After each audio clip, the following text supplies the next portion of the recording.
के तमाम दर्शकों का स्वागत है। मैं हूं दीपांकर गुप्ता और समय समय पर हम आपको अलग अलग जो जनप्रतिनिधि हैं उनके साथ मिलाते रहते हैं।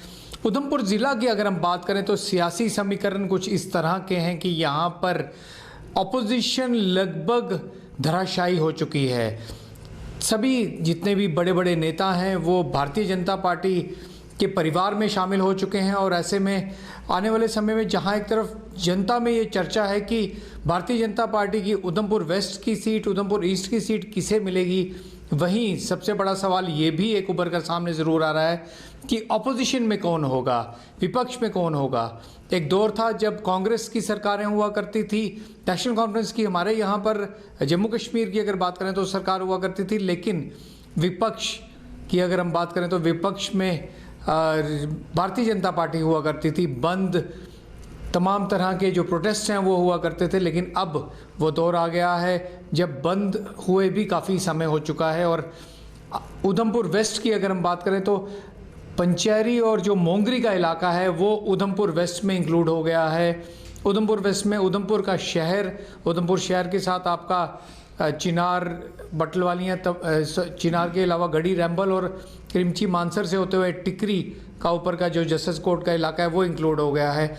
और इस पूरे इलाके में कम से कम जो मोंगरी और पंचैरी का इलाका है, पिछले 3 सालों से, लगभग 3 सालों से डीडीसी हैं जसवीर सिंह हमारे साथ हैं एक बार फिर से। और जसवीर जी, आपका हमारे यहाँ पे स्वागत है मीडिया प्लस के ऑफिस में। और हम आपको एक चीज़ बताना चाहते हैं, यहाँ पे शहर में ये चर्चा ज़रूर है कि विपक्ष का चेहरा कौन। क्लियर कट ये जानना चाहते हैं लोग, और हम भी आपसे पूछेंगे, क्या एमएलए इलेक्शन लड़ने के लिए जसवीर सिंह तैयार है? जी दीपांकर जी, बहुत बहुत नमस्कार। सबसे पहले तो आपका बहुत बहुत धन्यवाद, क्योंकि मीडिया प्लस के माध्यम से जब भी कोई ऐसा इशू आया है जिसको इम्पोर्टेंट तरीके से जो है वो हाईलाइट करने की ज़रूरत थी, तो आपने हमेशा ही उस इशू को उठाया है। और मैंने हमेशा इस चीज़ को माना है कि मीडिया की भूमिका हमेशा ही, क्योंकि सब मानते हैं डेमोक्रेसी में बड़ी इंपॉर्टेंट है। यहाँ तक बदलती राजनीतिक जो स्थितियाँ हैं उनका सवाल है। निश्चित तौर पर सबसे बड़ा सवाल तो फ़िलहाल का ये है कि क्या हिमाचल और गुजरात के बाद जम्मू कश्मीर असेंबली पोल्स को फेस करेगा। ये बड़ा एक इम्पॉर्टेंट क्वेश्चन है, और वो इसलिए भी ख़ास हो जाता है क्योंकि 1-4 साल हो चुके हैं जम्मू कश्मीर में जो पॉपुलर गवर्नमेंट है उसको गए हुए, असेंबली है नहीं, और काफ़ी सारे इश्यूज़ जो हैं वो पेंडिंग पड़े हैं, पॉलिसीज़ पेंडिंग पड़ी हैं, बैकलॉग बहुत ज़्यादा हो गया है, शॉर्टेज बहुत ज़्यादा हो गई है स्टाफ की। कोई भी ऐसी नई पॉलिसी जो लोगों के चेहरों पर जो है वो रौनक ला सके वो नहीं आई है। तो इस सब के बीच जो था एक जो परिसीमन आयोग का बैठना और फिर उसकी रिपोर्ट देना वो सब हो चुका है। लिस्टें जो थी वो जो अपडेट होनी थी जो पिछले 3-4 सालों से नहीं हो पाई थी वो भी हो चुकी हैं। तो निश्चित तौर पर अब ये सवाल बड़ा इंपॉर्टेंट हो जाता है, क्योंकि आज ही हिमाचल प्रदेश में आप देखेंगे कि चुनाव जो है वो जो वहाँ जितना भी चुनावी वो था वो ख़त्म हो चुका है। अब हिमाचल जो है वो रिजल्ट की ओर बढ़ेगा और गुजरात चुनाव फेस करेगा, वहाँ सियासी पारा चढ़ेगा। वो सब मैं काट रहा हूँ, वो सब पता है। सीधा सवाल पूछा था, जसवीर सिंह उधमपुर वेस्ट से एमएलए इलेक्शन लड़ रहे हैं या नहीं, हाँ या ना? नहीं, देखिए ये अभी कुछ ऐसा कहना जल्दबाजी है, क्योंकि बेसिकली आंतरिक मोर्चा जो है मैं यूँ कहूँगा, ये इसलिए कह रहा हूँ क्योंकि कुल मिला के जिस पहाड़ी बेल्ट की आप बात करते हैं, जो आज उधमपुर यानी कि उधमपुर पश्चिम का बड़ा जो हमारी कंस्टिट्यूंसी विधानसभा क्षेत्र है, इसका बड़ा इंपॉर्टेंट पार्ट है। जो हिली टेरेन आप जिसको कहेंगे, आप क्रिमची मानसर से टिकरी से सप्लाई मोड से ऊपर चले जाओ, इस सारी बेल्ट को देखेंगे तो सारी पिछड़ा हुआ बेल्ट है। और जब बात पंचैरी मोंगरी की आती है तो लगभग एक कॉर्नर है, चिनाब के साथ लगा हुआ, एक तरफ रामबन से ढका हुआ एक कॉर्नर है।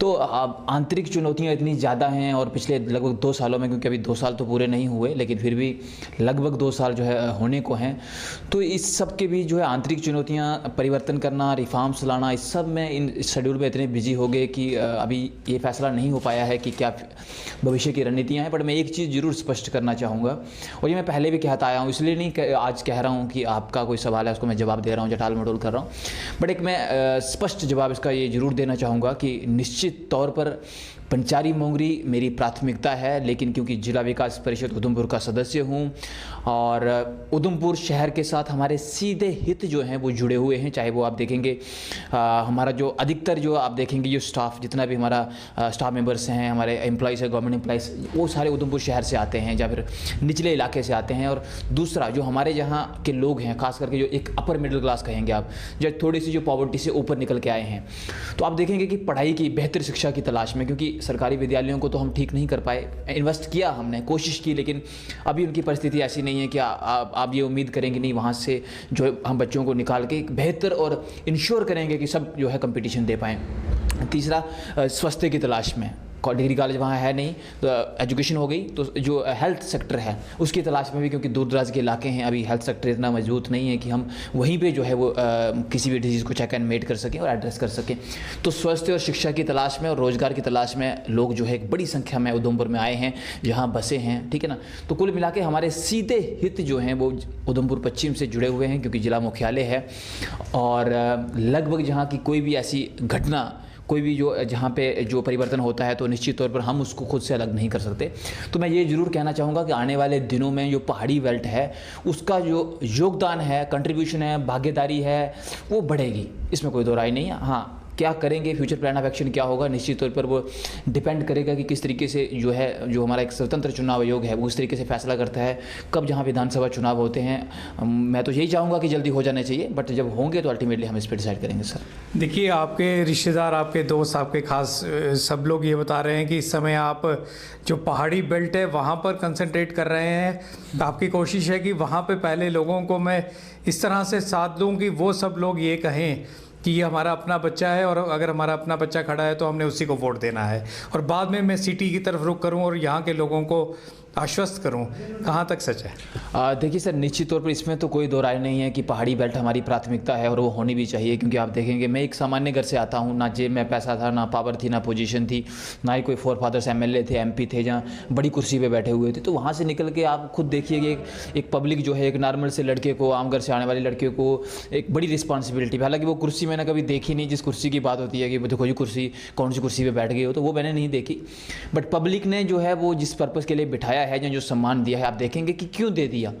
ऐसा क्या हुआ कि एक बच्चे को सम्मान दे दिया आपने, छोटे से लड़के को जो है, कम उम्र के लड़के को, वहाँ परिवार से आया, आपने उसको अपनी रिस्पॉन्सिबिलिटी दे दी, जिम्मेदारियाँ दे दी कि वो आपके रोड्स बनाएगा, वो आपको इलेक्ट्रिसिटी पहुँचाएगा, वो आपको जो है वो पानी पहुँचाएगा, वो आपके स्कूल्स बेहतर करेगा, वो आपके हॉस्पिटल्स बेहतर करेगा, बच्चों के लिए जो है वो काम करेगा, आपकी आने वाली जनरेशन के लिए काम करेगा। तो अल्टीमेटली अगर पहाड़ी बेल्ट ने, जिसको हम मोंगरी पंचारी टर्म कर रहे हैं, अगर उसने साथ दिया है तो अल्टीमेटली वो तो प्राथमिकता रहेगी, वो नहीं टाली। बट एक बार वोट दे दिया, डीडीसी बना दिया, तो अब फिर क्या दिक्कत है? कौन से ऐसे काम आपने करके दिखाए 2 साल में जो आप कंट्रीब्यूट करेंगे और कहेंगे कि हाँ अब मुझे एमएलए में खड़े होना है और आप मुझे दोबारा से जो है वो जिताइए? देखिए, सबसे बड़ी अगर सादे जो है शब्दों में जवाब दूं तो एक ईमानदार कोशिश की है। मेरे व्यक्तित्व में कोई परिवर्तन नहीं आया। पहनावा पहले भी ऐसा था, ये कोई नई चीज़ नहीं है कि डीडीसी बन गया तो मैं टाई पहनने शुरू हो गया या पेंट कोट पहनने शुरू हो गया। पहनावा क्योंकि हम एक ऐसी फोर्स से निकले हैं, क्योंकि स्टूडेंट लाइफ में रहे, डिसिप्लिन में रहे, एनसीसी में रहे, एनएसएस में रहे, तो कौन से चेंजेस लाए हैं पंचेरी और मोंगरी में, वो बता। डेफिनेटली मैं उसी पे आ रहा हूँ। तो व्यक्तिगत तौर पर, पर्सनल तौर पर हमने कोई चेंजेस नहीं लाए। हमारा काम था, पहले भी काम करते आए, आज भी काम किया, एक ईमानदार कोशिश की। उदाहरण के तौर पर आज बेशक काफ़ी शोर मचा है कि पंचारी मोंगरी के रोड बड़े ख़राब हैं, और निश्चित तौर पर बिल्कुल सही है, लेकिन एक फ़र्क देखिए आप, अक्टूबर 2018 में इन रोड्स के टेंडर हुए, मार्च 2021 तक इनको बनके पूरा हो जाना चाहिए था। इस टाइम के बीच आपने कितनी बार हल्ला होते देखा, कितनी बार शोर पड़ते देखा कि नहीं रोड नहीं बन रहे जी, रोड की कंडीशन बड़ी ख़राब है, रोड की कंडीशन बड़ी ख़राब है, जबकि उस पीरियड में उस रोड को बनके तैयार हो जाना चाहिए था जिस टाइम मैंने ये पोजीशन संभाली। लेकिन अगले 2 सालों में आप देखेंगे शोर डला है, आलोचनाएं हुई हैं, स्ट्राइक्स हुई हैं, हमने मुद्दों को उठाया है, चाहे वो फ्लोर ऑफ द हाउस हो, काउंसिल, डिस्ट्रिक्ट काउंसिल हो, चाहे वो माननीय जो आदरणीय चीफ सेक्रेटरी साहब आए, जूनियर मिनिस्टर आए, डिप्काम साहब आए, डिस्ट्रिक्ट की मीटिंग में उठाया, यानी कि मीटिंग्स में उठाया तो मुद्दा पता चला कि रोड नहीं बने हैं। डिस्ट्रिक्ट में बेशक उठाया, लोगों के ये हाल था। कल खोरगली में उन लोगों ने यहाँ तक प्रोटेस्ट किया कि ठेकेदार जो रोड बनाने वाला था उसको वहाँ से भागना पड़ा अपनी गाड़ी लेकर। तो अगर आपकी नुमाइंदगी सही है तो फिर लोगों को सड़क पर क्यों आना पड़ रहा है? देखिए, डेफिनेटली आप देखेंगे कि being a member of district development council देखेंगे हमारे पास ये रहता है कि आप इश्यूज़ को उठा सकते हैं, आप जो है हर फ्लोर को यूज़ कर सकते हैं। फ्लोर ऑफ द हाउस सबसे बड़ी चीज़ है कि आप उसको यूज़ कर सकते हैं, हमने किया है। जब आप नीचे से लेकर एक जेई लेवल से लेकर आप चीफ सेक्रेटरी लेवल तक और यूनियन मिनिस्टर लेवल तक कोई इशू उठाते हैं, लेकिन जब वो फिर भी वैसे का वैसा रहे तो अल्टीमेटली क्या ऑप्शन रहता है? पब्लिक को जो है बताना पड़ता है हमें भी कि क्यों काम नहीं हो रहा। और अल्टीमेटली कल जो इंसिडेंट वहाँ हुआ, जो खोरगली में जो इंसिडेंट हुआ, मुझे लगता है कि वो नहीं होना चाहिए था। और नहीं इसलिए नहीं होना चाहिए था क्योंकि चाहिए था कि रोड टाइम पे बन जाता। पब्लिक को जो है, पब्लिक कहीं किसी और काम में कंसंट्रेट करती, पब्लिक को नहीं रोड पे आने की जरूरत पड़नी चाहिए कि भाई, वो भी ऐसे टाइम में जब इतना ह्यूज अमाउंट जो है उस रोड के लिए सैंक्शन हुआ। लेकिन फिर भी अगर 48 मंथ हो गए हैं, मैं आपकी जानकारी के दर्शकों की जानकारी बताना चाहूँगा, 48 महीने हो गए हैं उसका अमाउंट सैंक्शन हुए।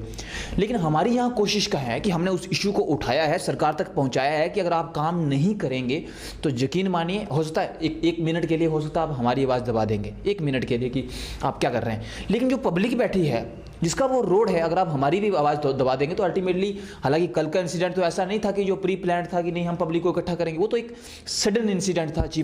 वर्दी चीफ इंजीनियर साहब इलाके के दौरे पे थे, एक जो क्रैश आमना सामना हो गया ठेकेदार और लोगों का, तो वो थोड़ा सा वहाँ पे मिस हैपनिंग हुई। वो तो एक इंसिडेंट था, लेकिन आपको 2 साल हो गए डीडीसी बने हुए, ऑन ग्राउंड आप खुद मानते हैं कि अभी तक कुछ चेंज नहीं हुआ, आपने ईमानदार कोशिश की, तो फिर क्यों आपको एज एन एमएलए अगर आप टिकट लेते हैं तो क्यों वोट देंगे वहाँ के लोग? देखिए, उस पर तो अभी फैसला होना है कि हम करेंगे। लेकिन एक चीज़ मैं आपको जरूर बताऊंगा, मैं परिवर्तन की बात कर रहा था, मैंने आपको रोड्स की बात बताई। ये वो 2-3 रोड्स हैं जिनकी चर्चा हमेशा होती है, जिनको जो है, जो मेरे से पहले शुरू हुए, कंसर्न कॉन्ट्रैक्टर्स को हमने नंबर ऑफ टाइम वार्निंग दिलवाई, नोटिस निकलवाए। टर्मिनेट करना वर्दी चीफ इंजीनियर ऑफिस का काम था या कमिश्नर सेक्रेटरी साहब का काम था जो इस डिपार्टमेंट को देख रहे हैं। लेकिन इसके अलावा मैं गिन के आपको 12-13 रोड गिना सकता हूं, क्योंकि अगर आप ये मानते हैं कि हर एक शहरी हमारा जो है वो बड़ा इंपॉर्टेंट है, हर एक नागरिक जो है उसका वेलफेयर हमारा जो है वो जरूरी है, तो आप देखेंगे कि पंचायती के सब डिवीजन पंचायती के 12-13 रोड ऐसे हैं जिनको हमने ब्लैक टॉप किया है। जिसमें गलियोद जो है वो ब्लैक टॉपिंग जारी है, कंसाल पे ब्लैक टॉपिंग जारी है, गोदनू में ब्लैक टॉपिंग हुई है, कुलट्याड़ में हुई, सांकरी में हुई, सद्दल में हुई, अपर बसनोत में हुई, लोअर जो है मोंगरी में हुई है, लड्डा जो जिसका नाम कभी सुना नहीं था किसी ने, जो था एक उसको जो है वो विकास की दौड़ में बड़ा पीछे पिछड़ गया। हालांकि वहाँ अभी ज़्यादा कुछ नहीं हो पाया, लेकिन एटलीस्ट रोड जो है वो जरूर हमने ब्लैक टॉप किया है। पंचायती हेडक्वार्टर का रोड ब्लैक टॉप हुआ है, जनोरी रोड ब्लैक टॉप हुआ है। तो ये वो रोड हैं जब हमारे आने से पहले यहाँ पे पैसा पहले भी था, लेकिन हमारे आने से पहले यहाँ पे 2-2.5 या 3 किलोमीटर बीटी थी पूरे पंचायती मोंगरी में, 200-300 किलोमीटर रोडों पे। इस टाइम अगर 80 किलोमीटर के करीब पहुँचना, तो मैं आपको जब एमओएस डॉक्टर जितेंद्र सिंह जी आते हैं तो वो भी कहते हैं कि एमजीएस के पीएमजीएसवाई के सबसे ज़्यादा रोड जो हैं वो उधमपुर डिस्ट्रिक्ट में पड़े, लेकिन अब दूसरी तरफ चले जाते हैं। मुझे एक बात बताइए, इलेक्शन उधमपुर की होनी है, but to be very honest, अगर ऑपोजिशन का चेहरा आपको बनना है उधमपुर वेस्ट में, यहाँ तो लोग आपका नाम भी नहीं जानते, तो केवल गांव में घूम के जीत जाइएगा क्या? देखिए सर, 2-3 चीज़ें हैं जहाँ से मैं उधमपुर को देखता हूँ, क्योंकि अल्टीमेटली पंचारी मोंगरी का इशू हम उठाते रहे हैं और हमेशा उठाते रहेंगे, और वो पंचारी मोंगरी को मैं नहीं छोड़ सकता, वो हमेशा मेरी प्राथमिकता रहेगी। वो लोग हमेशा मेरे लिए खास हैं और मैं दिन रात उनके लिए काम करूँगा। लेकिन अल्टीमेटली जब आप उधमपुर को देखते हैं, क्योंकि मैंने कहा हमारे सीधे हित जुड़े हुए हैं, तो अगर उधमपुर को अगर आप जैसे हम पंचारी को डेवलप कर रहे हैं, जिस तरीके से जो हमारा प्लान है जिसको अभी एग्जीक्यूट करना बाकी है, बट जिस पर हम काम कर रहे हैं, बहुत सारे प्रोजेक्ट आने वाले टाइम में देखेंगे। अल्टीमेटली हम गवर्नमेंट नहीं है। मैं उधमपुर की बात करता हूँ, फिर पंचायती में चले जाते हैं। मैं उसी पे आ रहा हूँ दिवाकर जी। मैं ये कह रहा हूँ कि अल्टीमेटली कोई भी प्रोजेक्ट आप बनाएंगे तो आप खुद गवर्नमेंट नहीं है, खुद बॉस नहीं है, आपको डिस्ट्रिक्ट एडमिनिस्ट्रेशन, यूटी एडमिनिस्ट्रेशन और गवर्नमेंट ऑफ इंडिया की सपोर्ट की जरूरत पड़ती है। वो तो वही सपोर्ट करेंगे, हम तो थोड़ी करेंसी जो है चला रहे हैं, अल्टीमेटली वो चला रहे हैं गवर्नमेंट, ठीक है ना। उधमपुर को आप देखेंगे आने वाले 5-10 साल, अगर आपको आगे का देखते हैं आप उधमपुर, तो आपको ये कैलकुलेट करना पड़ेगा कि आपके पास पॉपुलेशन कितनी होगी, 5 सालों में या 10 सालों में हम कितना बदलेंगे, पिछले 10 सालों में कितना बदले हैं, पानी की ज़रूरत कितनी रहने वाली है, बिजली की ज़रूरत कितनी रहने वाली है। आपके पास फुटपाथ नहीं है, आपके जो रोड्स हैं वो चलने के लिए सेफ नहीं है। हमारे तो खड्डे हैं, अल्टीमेटली हम ये कहते हैं कि हमारे रोडों में खड्डे हैं, वहाँ पे पब्लिक जो है वो गाड़ियाँ नहीं चल सकती, लेकिन लोगों को आदत है चलने की, ठीक है ना। लेकिन जो शहर है आप देखेंगे, शहर में तो अल्टीमेटली आप रोड के बीच में नहीं चल पाएंगे, गाँव में तो ट्रैफिक कम है तो आप रोड के बीच से भी निकल सकते हैं। लेकिन सिटी में अल्टीमेटली जो है आपको फुटपाथ चाहिए होंगे, आपको बस स्टैंड चाहिए होंगे जहाँ पे जो है वो 10 सालों के हिसाब से आपकी गाड़ियाँ खड़ी की जा सकें। क्योंकि जहाँ हम वेयर हाउस के लिए देख रहे हैं, जहाँ हम मेडिकल कॉलेज के लिए देख रहे हैं, जहाँ हम सिस्टम को अपग्रेड करने की कोशिश कर रहे हैं, तो क्या हमारा ट्रैफिक मल्टीपल नहीं हो जाएगा, कितना गुना बढ़ जाएगा। सबसे बड़ी चीज़, अब उधमपुर को अगर मैं ये कहने लगूँ कि नहीं उधमपुर की हम कैपेसिटी बिल्डिंग करेंगे एक ह्यूज बड़े टूरिस्ट सेंटर के तौर पर, तो इसमें कोई दो राय नहीं कि देवका जो हमारा एक प्रोजेक्ट है, जब हम उसको सक्सेसफुली पूरा करेंगे तो अल्टीमेटली देवका जो है वो जरूर इसको जो है एक टूरिस्ट सेंटर हमारा उधमपुर में बनेगा। लेकिन ओवरऑल उधमपुर सिटी को आप टूरिस्ट सेंटर नहीं बना सकते, ये कमर्शियल सेंटर है, व्यापार का केंद्र है। आपको व्यापारी केंद्र के तौर पर इसको देखना पड़ेगा, जहाँ से एक ट्रांजिट दौर, जहाँ से पत्नीटाप के लिए भी रूट निकलता है, जहाँ से पंचैरी के लिए भी रूट निकलता है, जहाँ से आप रामनगर मजालता के लिए भी आपको जाना है, जहाँ से आपको जम्मू के लिए भी जाना है, तो एक ट्रांजिट सेंटर, ताकि वो कमर्शियली जो है और मजबूत होता चला जाए और वहाँ रहने वाले जो लोग हैं उनका लाइफस्टाइल बेहतर हो जाए। और कम से कम जो व्यापारी वर्ग है हमारा, या वो वर्ग है जो, क्योंकि व्यापारी वर्ग मैं इसलिए कह रहा हूँ क्योंकि रोजगार की तलाश में मेरे लोग भी गाँव से भी यहीं आते हैं, और सिर्फ पंचारी मोंगरी से नहीं आते, चाहे वो टिकरी का इलाका हो, चाहे वो चिरानी का इलाका हो, चाहे डुडू बसंतगढ़ इलाका हो, उधमपुर तो लोग आते हैं। तो डेफिनेटली उन सब की बेहतरी होगी, तो उन सब घरों की इंडायरेक्टली बेहतरी होगी यहाँ से वो लोग निकल के आए हैं। दूसरा, जब ये इसको आप मजबूत करेंगे कमर्शियल सेंटर के तौर पर, तो फुटपाथ देना इसलिए ज़रूरी है ताकि आपकी देखिए दो चीज़ें हैं दीपांकर जी, अगर मैं मान लूँ कि मैं यहाँ का उधमपुर सिटी का रहने वाला हूँ, ठीक है ना, पैसे हैं मेरे पास, सब कुछ है, ठीक है ना, मैं मेहनत कर रहा हूँ, कमा रहा हूँ, तो इतना है मेरे पास कि मैं सेल्फ सफिशिएंट होगी, खा पी सकता हूँ। लेकिन क्या मेरी इच्छा नहीं होगी कि मैं भी शाम को कुछ किसी एक्टिविटी के लिए कहीं बाहर खुले में सांस लेना चाहूँ, कहीं बाहर घूमने के लिए जाना चाहूँ, कोई पार्क हो जहाँ मैं बैठ सकूँ, खुली हवा में सांस ले सकूँ, सुबह भाग कर सकूँ। मैं ये पूछता हूँ उधमपुर में कहाँ भाग करेंगे आप सुबह सुबह, इतनी बड़ी सिटी। और मैं उधमपुर की बात इसलिए कर रहा हूँ क्योंकि बड़ी आबादी वाला शहर है। अब वो छोटा उधमपुर नहीं रहा कि छोटी सी पॉपुलेशन थी, छोटी सी ज़रूरतें थी, बढ़ गया है, बड़ी आबादी है। आपको जो आपके जो स्टाफ मेंबर्स हैं, आपके एम्प्लॉयज़ हैं, सुबह शाम आपको उनको एक अच्छा माहौल देना पड़ेगा, आपको वातावरण ऐसा देना पड़ेगा कि अच्छा काम कर सकें। और सबसे बड़ी चीज़ जो आपकी 70-75 हज़ार या 1 लाख के करीब पहुंच रही आबादी है, या उसकी जो यंग जनरेशन है, उसको एक साफ़ उधमपुर, अभी हमारे पास मौका है। आप रात को देखेंगे, अभी भी उधमपुर में छत पर चढ़ेंगे तो मुझे लगता है कि तारे साफ दिखते हैं, अभी भी दिखते हैं, और जो है वो चंद्रमा भी साफ दिखता है। लेकिन धीरे धीरे जैसे जैसे पोल्यूशन बढ़ता जाएगा, जैसे जैसे आप देखेंगे पॉपुलेशन ओवरक्राउड होता जाएगा, तो अल्टीमेटली वो चीज़ें जो है उसको चक लगने लगेगा। तो ज़रूरी है कि एक साफ़ उधमपुर, स्वच्छ उधमपुर, यहाँ फुटपाथ हो, बस स्टैंड हो, यहाँ पे जो है बैठने के लिए पार्क हो। और मेरा सीधा सा सवाल है जनाब, ठीक है ना, ये हमारा हेडक्वार्टर है, डिस्ट्रिक्ट हेडक्वार्टर है। अगर हमारे जो घाटी है, वैली है, कश्मीर डिवीज़न है, आप वहाँ पे देखेंगे, वहाँ पे जो है किस तरीके से गवर्नमेंट ने जो है पार्क डेवलप किए हैं, ठीक है ना। बाहर से दुनिया भर के पर्यटक वहाँ पहुँचते हैं। सारे तो नेचुरल नहीं है ना, फूल तो आर्टिफिशियल लगाए हैं ना जनाब। वहाँ जो सारा वो जितना भी वाटर सिस्टम है, जो ड्रेनेज सिस्टम है, वो तो खुद बनाया है ना आर्टिफिशियली। तो अगर वहाँ बन सकता है, जम्मू में भी बनना चाहिए, तो क्या उधमपुर में नहीं बन सकता वो? तो अल्टीमेटली आपको 10 साल में उधमपुर की पॉपुलेशन कितनी मल्टीप्लाई होगी, क्योंकि जिनके पेरेंटल हाउस यहाँ हैं, तो हम ये तो नहीं ना उम्मीद कर सकते कि 10 सालों में वो सारे दिल्ली घर बना लेंगे, या फिर 10 सालों में सारे वो वाशिंगटन चले जाएंगे। उनको तो उधमपुर ही रहना है। तो अल्टीमेटली वो पॉपुलेशन जो यहाँ तो अब जो है वो ओल्ड हो चली है। ये आपने जो पॉइंट्स गिनाए, लेकिन उधमपुर में आजकल लोग ये कहने लगे हैं कि पहले कहते थे उधमपुर शहर की सड़कों में गड्ढे हैं, अब कहते हैं गड्ढों में उधमपुर शहर है। पहले कहते थे कि उधमपुर शहर में कहीं कहीं गंदगी है, अब कहते हैं कि गंदगी की ढेरों पे उधमपुर शहर है। क्या आपको नहीं लगता कि पिछले 3-4 सालों में हालात जो हैं वो बेहतरी की जगह जाने की बजाय वर्स्ट वाली साइड जा रहे हैं? देखिए सर, ये डेफिनेटली वर्स्ट हुए हैं, इसमें कोई दो राय नहीं है। लेकिन जब आप इनको वर्स्ट की ओर ले जाएंगे कि हालात जो थे बुरे से बहुत बुरे की तरफ गए हैं, तो यहाँ एक चीज़ ज़रूर इंपॉर्टेंट है। चाहे आप यूटी गवर्नमेंट का बजट देखेंगे या गवर्नमेंट ऑफ इंडिया का बजट देखेंगे, उसकी जो एलोकेशन थी या जो एक्सपेंडिचर था उसका, अगर डिफरेंट सेक्टर्स में आप देखेंगे तो आप देखेंगे कि वो पहले से अल्टीमेटली जब इकोनॉमी ग्रो करती है आप खर्चा बढ़ाते हैं, खर्चा बढ़ा है। लेकिन अगर उसके बावजूद खड्डों में सड़कें हैं, पहले सड़कों में खड्डे थे, जो आप खुद टर्म कर रहे हैं, इतने सीनियर जर्नलिस्ट हैं, अल्टीमेटली टर्म कर रहे हैं तो उसकी कोई वैल्यू होगी वर्ड्स की। तो अगर खड्डों में सड़कें हैं, ठीक है ना, पहली चीज़। और दूसरी की पोजीशंस वर्स्ट होती चली गई है, तो इसमें कोई दो राय नहीं है। चाहे वो कचरे की बात हो, कचरा मैनेजमेंट की बात हो, और ये इसलिए नहीं बात करना जरूरी है कि ये कोई पॉलिटिकल इशू है, ये इसलिए बात करना जरूरी है क्योंकि जो हमारे आम शहरी हैं, चाहे वो किसी विंग से आता हो, किसी विचारधारा पार्टी से आता हो, किसी बैकग्राउंड से आता हो, जब आम शहरी के लिए आप एक अच्छे वातावरण और एक अच्छे लाइफस्टाइल की बात करेंगे तो अल्टीमेटली उसमें इन्वायरमेंट जो है बड़ी एक इंपॉर्टेंट भूमिका में आता है। और जब आप सुबह घर से बाहर निकलते हैं तो मैं नाम नहीं लूँगा, लेकिन आप देखेंगे कि ऐसी ऐसी जगह भी कचरों के ढेर हैं जहाँ पे हमारे बड़े सीनियर लोग बैठते हैं, रहते हैं, सर्व करते हैं। तो बड़ा अजीब लगता है कि हम हाउ वी आर, हम किस तरीके से जो है वो। मैं आपकी बात काट रहा हूँ और आपको एक बात बताऊँ, आदर्श कॉलोनी में मैं रहता हूँ और दर्शकों को भी ज़रूर बताना चाहूँगा। मैं उधमपुर का प्रोमिनेंट बिजनेसमैन हूँ, जर्नलिस्ट हूँ। मेरा छोटा भाई कैंसर स्पेशलिस्ट डॉक्टर है और उससे छोटा HDFC का चीफ मैनेजर जम्मू में है। जब वो आज आदर्श कॉलोनी से अपनी गाड़ी लेके जम्मू ड्यूटी के लिए निकलता है ना, तो मैं आपको सच बता रहा हूँ, मम्मी उसको लिफाफा पकड़ाते हैं, ये ले बेटा ये लिफाफा रास्ते में कहीं फेंक देना। कौन सा लिफाफा? गंदगी, घर का जो कूड़ा करकट होता है। तो डोर टू डोर कलेक्शन बंद हो चुकी है। जो हमारे सफाई कर्मचारी हैं वो बहुत ज़्यादा कम हो चुके हैं, रिटायर हो चुके हैं, उनकी मिनिमम जो भी दिक्कतें हों।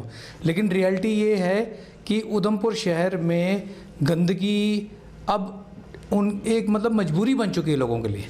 नहीं सर, डेफिनेटली। और ये बड़ा चैलेंजिंग है, और इसलिए भी चैलेंजिंग है क्योंकि होल डिस्ट्रिक्ट हेडक्वार्टर है, पूरे ज़िले भर के लोग जहाँ आते हैं, और क्योंकि बीचों बीच पड़ता है राष्ट्रीय राजमार्ग के, तो पूरे जम्मू कश्मीर के लोग जो है जहाँ से होकर गुजरते हैं, चाहे वो जम्मू की तरफ जाएँ, चाहे टुवर्ड्स श्रीनगर की ओर जाएँ।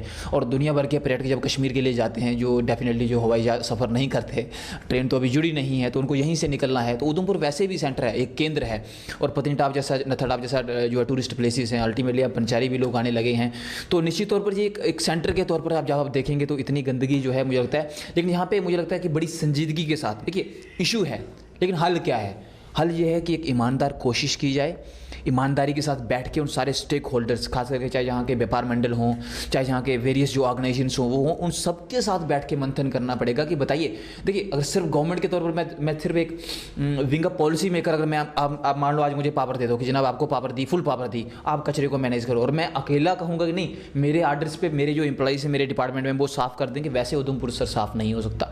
इसमें हर उधमपुर निवासी की भागीदारी ज़रूरी है। और सबसे बड़ी चीज़, वो लोग जो इसको रिप्रेजेंट करते हैं, वो लोग जो इसको लीड करते हैं, जरूरी है कि वो सारे स्टेक होल्डर्स के साथ बैठें, उनके साथ चर्चा करें, और उन्हीं से जो है वो सॉल्यूशंस लेते हुए उस पर जो है अल्टीमेटली काम करें। और सेग्रीगेशन जो है, जो कचरे को अलग करना है, सेपरेट करना है, जिस प्लांट की हम बात करते हैं उसको एक फुल कैपेसिटी के साथ चलाना और उसको रन करना एक बड़ा तो सब चीज़ें जो हैं वो यहाँ पे हैं। लेकिन पॉलिटिकल सियासी समीकरण की बात कर लेता हूँ। कम से कम उधमपुर डिस्ट्रिक्ट में ऐसा लगता है कि सारे बीजेपी के ही हो गए हैं, यानी कि अगर मैं वर्ड यूज़ करूँगा तो बीजेपी की गोद में जाके सब बैठ गए हैं। ऑपोजिशन लीडर क्या उधमपुर की जनता को जसवीर सिंह के रूप में मिलेगा? देखिए, सबसे इम्पॉर्टेंट ये है कि पब्लिक के काम होने चाहिए रियल सेंस में। पॉलिटिक्स मींस पॉलिटिक्स तो रहेगी, पॉलिटिक्स को तो हमने वैसे ही बदनाम किया है। जब कोई डेमोक्रेसी रहेगी या कोई नॉट ओनली इन डेमोक्रेसी, कोई भी व्यवस्था होगी राजतंत्र की, वहाँ पॉलिटिक्स, राजनीति तो रहेगी। राजनीति के बिना व्यवस्थाएं नहीं चलती, ये तय है जी, किसी भी आप एक्सपर्ट को पूछेंगे। ज़रूरी है कि लोगों के काम हो, चाहे आप पक्ष में बैठे हों, चाहे आप विपक्ष में बैठे हों, लोगों के काम होना ज़रूरी है। देखिए, मैं जहाँ आपके पास बैठा हूँ बड़ी ईमानदारी से कहूँगा, मैंने एक ईमानदार कोशिश की कि मैं अपने इलाके को जो है उसमें परिवर्तन करूँ। मैंने हमेशा इशू को उठाया, लेकिन ये कभी नहीं कहा कि मैं सरेंडर कर रहा हूं। मैं आज भी कहता हूं, मैं पब्लिक की बात सुनता हूं, हम स्ट्राइक्स को भी फेस करते हैं, हम ये कहते हैं कि, लेकिन हम ये नहीं कह सकते कि हम सरेंडर कर रहे हैं, अब हो ही नहीं सकता। तो चाहे पक्ष में बैठें चाहे आप विपक्ष में बैठें, जरूरी है कि मुद्दे हल होने चाहिए। पर मैं एक यकीन आपको ज़रूर दिलाता हूं कि पंचारी मोंगरी की प्राथमिकता के साथ साथ उधमपुर के हित के लिए जो मुद्दे उठाने होंगे अल्टीमेटली हम उठाएंगे।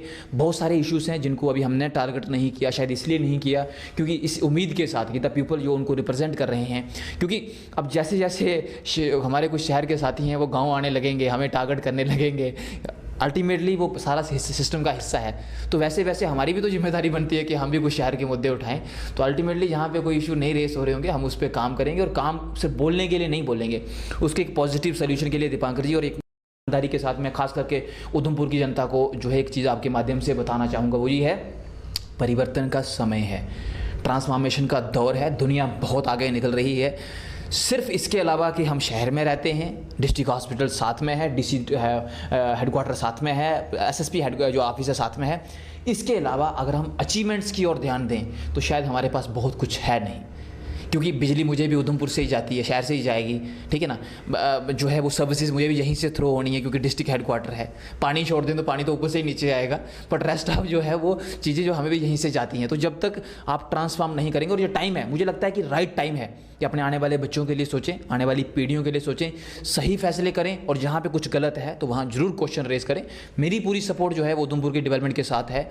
हम लड़ेंगे, हम चलेंगे, जरूरी हुआ तो रूलिंग के साथ बैठेंगे, जरूरी हुआ तो अपोजिशन के साथ बैठेंगे, जहाँ जरूरी होगा, जहाँ उधमपुर का हित होगा जनाब, हम आपको वहीं मिलेंगे। चलिए, अब हम ये उम्मीद कर सकते हैं कि बदलते समीकरण के बीच आप अगले 4-6 महीने में हमें रेगुलरली हफ्ते में 2-3 दिन उधमपुर के इश्यूज उठाते हुए देखेंगे। नहीं, डेफिनेटली देखिए ना, जब मैं कह रहा हूँ कि हम डायरेक्टली जुड़े हुए हैं तो मैं भाग नहीं सकता, क्योंकि मेरे काफ़ी सारे साथी हैं जो मुझे जानते हैं, वो कहते हैं जनाब आप भाग जाते हैं, आप सिर्फ आपको अपने इलाके की पड़ी है, अपने इलाके की पड़ी है, अपने इलाके की पड़ी है। क्या हमने आपको, ठीक है, हमने जो है पॉलिटिकली सपोर्ट आपको नहीं किया, क्या हमने आपको मॉरली सपोर्ट नहीं किया? बड़े सारे साथी हैं जो आपके माध्यम से देखेंगे भी।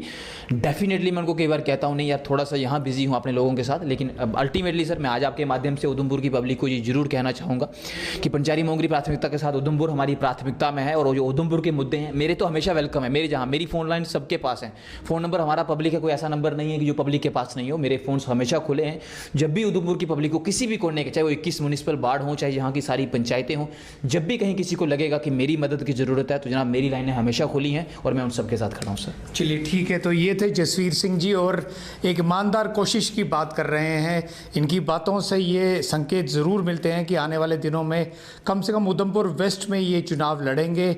और अब देखना ये होगा कि कब इलेक्शन अनाउंस होते हैं और किस तरह के सियासी समीकरण उधमपुर में बदलते हैं। हम आपको पहले की भी याद दिलवा दें कि उधमपुर ज़िला एक ऐसा ज़िला लगातार रहा जहां की ट्रायंगुलर फाइट होती थी Bharatiya Janata party, panthers party और कांग्रेस के बीच। अब जब एक तरफ जितने भी यहाँ पर ऑपोजिशन है, चाहे वो कांग्रेस है, चाहे वो पैंथर्स है, बिखराव की तरफ बढ़ चुकी है। लोग ये देख रहे हैं कि आखिरकार ऑपोजिशन का चेहरा उधमपुर में कौन होगा।